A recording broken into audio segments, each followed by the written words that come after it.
Le diagramme d'Ishikawa, les 5 M expliqués simplement. Bienvenue à tous. Aujourd'hui, on va parler d'un outil super important pour la qualité et l'amélioration. Le diagramme d'Ishikawa, qu'on appelle aussi diagramme en arête de poisson. C'est un outil visuel super pratique pour analyser les causes d'un problème et trouver des solutions. Imaginez, vous voulez cuisiner un plat, mais la recette ne marche pas. Le diagramme d'Ishikawa va vous aider à comprendre pourquoi. Est-ce qu'il manque un ingrédient? Est-ce que le four fait des siennes? Ou est-ce que la recette est mal expliquée? On va décortiquer ensemble les 5 M de cet outil magique.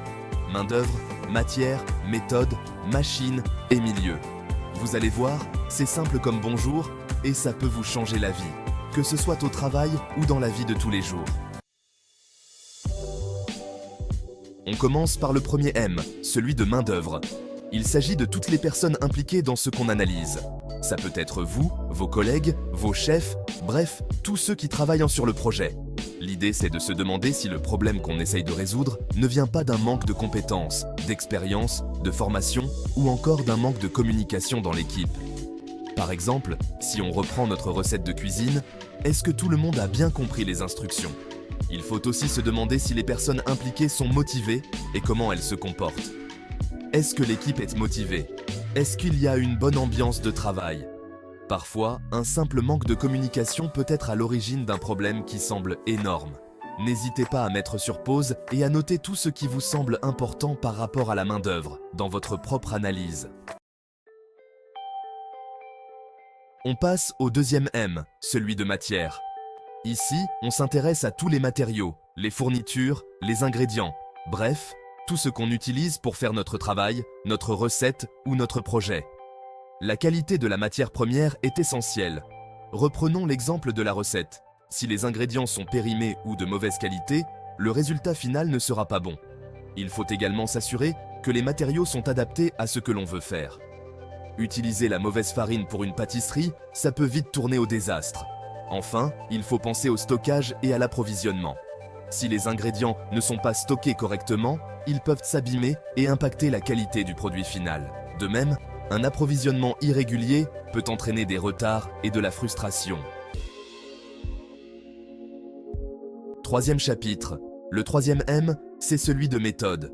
On va analyser les processus, les étapes, les instructions, bref, la façon dont on fait les choses. C'est un peu comme le mode d'emploi de notre recette de cuisine. Est-ce qu'il est clair, précis et facile à suivre? Des procédures dépassées, des méthodes inefficaces ou un manque de standardisation peuvent être la cause de beaucoup de problèmes.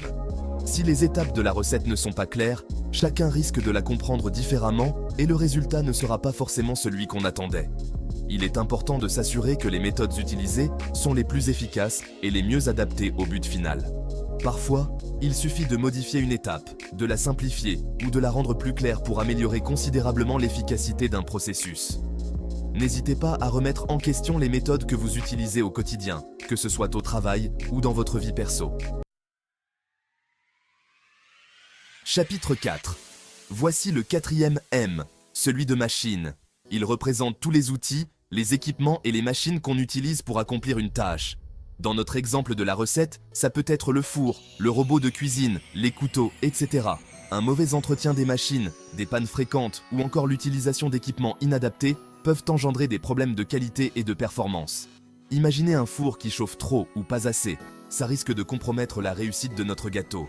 Il est donc primordial de s'assurer que les machines fonctionnent bien, de les entretenir régulièrement et de les remplacer si nécessaire.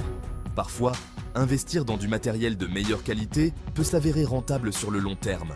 N'oubliez pas que la technologie évolue constamment. Il est donc important de rester à jour et de s'adapter aux nouvelles solutions qui existent. Chapitre 5. Enfin, le dernier M, mais pas le moins important, celui de milieu.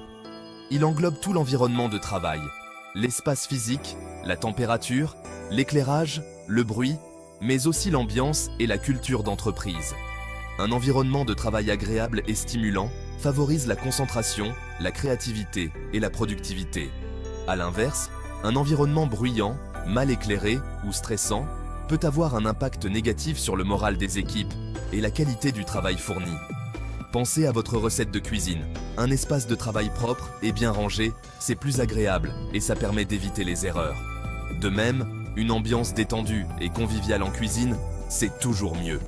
Prenez le temps d'analyser votre environnement de travail et identifier les éléments qui pourraient être améliorés. Outro. Merci d'avoir regardé cette vidéo sur les 5 M du diagramme d'Ishikawa. J'espère qu'elle vous a permis de mieux comprendre cet outil puissant et de l'utiliser au quotidien. N'oubliez pas que la clé de la réussite, c'est d'analyser et de comprendre les causes profondes d'un problème. Le diagramme d'Ishikawa est un outil simple à mettre en place et accessible à tous. N'hésitez pas à le partager avec vos collègues, vos amis, votre famille, car il peut être utile dans plein de domaines. N'oubliez pas de vous abonner pour plus de contenu sur la gestion de la qualité et l'amélioration des processus. À bientôt!